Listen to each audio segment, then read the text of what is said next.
There's a crop almost nobody talks about anymore.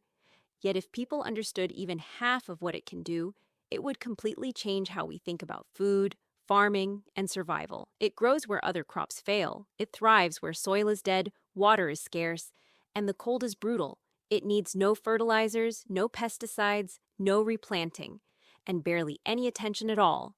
And despite being almost bulletproof, it produces more food per acre than potatoes, one of the world's top staples. That crop is the sunroot, a plant so tough, so generous, and so independent that the world quietly pushed it aside because it didn't fit the system. Not because it was weak, but because it didn't need anything from humans. For thousands of years, indigenous communities across North America relied on it not as a backup, but as a dependable, high-yield source of energy. They knew exactly where wild patches grew, and they knew those patches returned every single year without fail. Plant a few once, and next season, and the season after that, and the season after that, food would continue to appear. The stalks reached well above a person's head. The flowers followed the sun from morning to evening. And beneath the soil, clusters of knobby tubers held a sweetness unlike anything else in the wild. And when winter hit hard, when snow turned the world silent and unforgiving, people dug through frozen ground to find these tubers waiting exactly where they always were. Then explorers arrived, hungry, exhausted, and desperate for something fresh. When they tasted the sunroot, they were shocked. How could something this resilient taste this good? How could a plant that asks for nothing offer so much? They carried it back to Europe thinking they had discovered a miracle crop, and for a brief moment, Europe embraced it. Gardens filled with tall yellow flowers. Families roasted the tubers over fires. Farmers were amazed at how effortlessly it grew, even in worn-out soil. But that moment didn't last long. As farming shifted from feeding people to feeding industries, crops were only valuable if they could be organized, standardized, and controlled. Wheat could be measured and taxed, corn could be bred for uniformity, potatoes could be stored for months and shipped easily. But the sunroot spread on its own. It refused to stay in neat rows. It produced tubers of all different shapes and sizes. It ripened whenever it felt like it. And worst of all, for the emerging agricultural economy, you didn't need to buy seeds every year. A single tuber planted once could feed a family for decades.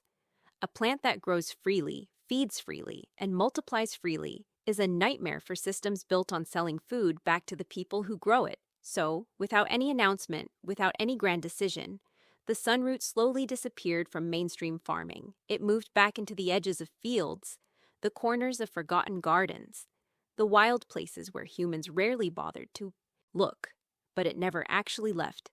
The plant just didn't care what humans decided. It kept growing, the same way it had for centuries.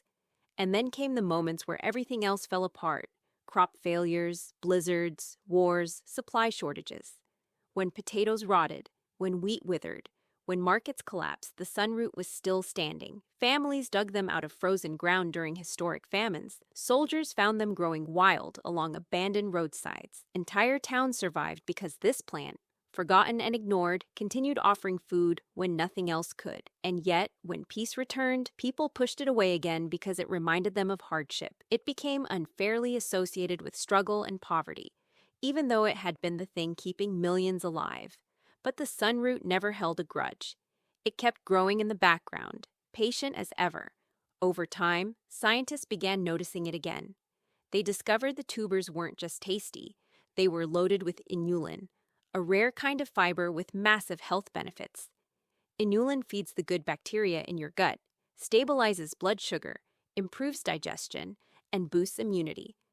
It doesn't spike glucose like potatoes or bread. It's slow-burning energy, the kind of energy humans actually need. And the plant itself? It's practically built for the future we're walking into. Its deep roots fix broken soil. Its perennial nature avoids the constant tilling that destroys farmland. It laughs at droughts. It shrugs off frost. It grows in places where modern crops quit. And while industrial agriculture struggles with unpredictable weather and rising costs, the sunroot just quietly does its job every year, like it's been doing since long before humans wrote anything down. The most shocking part: in trials, sunroot yields beat potatoes by a huge margin and outperformed corn in cold and dry climates. That means in the very environments where modern farming struggles the most, this plant actually gets stronger. But even with all these advantages, it still hasn't returned to the mainstream. Why? Because it doesn't fit the business model. You can't force it to behave uniformly. You can't pack it neatly into boxes. You can't make people buy seed every year. You can't control how it spreads. In a world where crops are increasingly owned, patented, and monetized, a plant that grows for free is almost rebellious. Still, the sunroot waits. It grows in forgotten corners of farms. It grows behind fences, near rivers, along roadsides. It grows where people once planted it generations ago and never came back. And every year, it rises again as if saying, "I'm still here. I never left."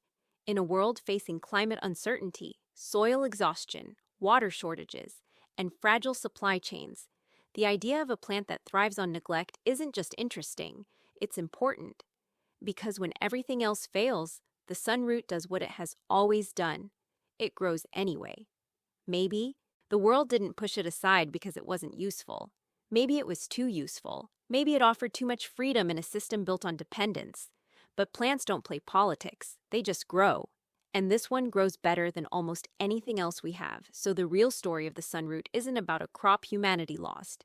It's about a plant humanity ignored, a plant that never stopped showing up, a plant strong enough to survive without us, and generous enough to feed us when we finally remember to dig down and look for it.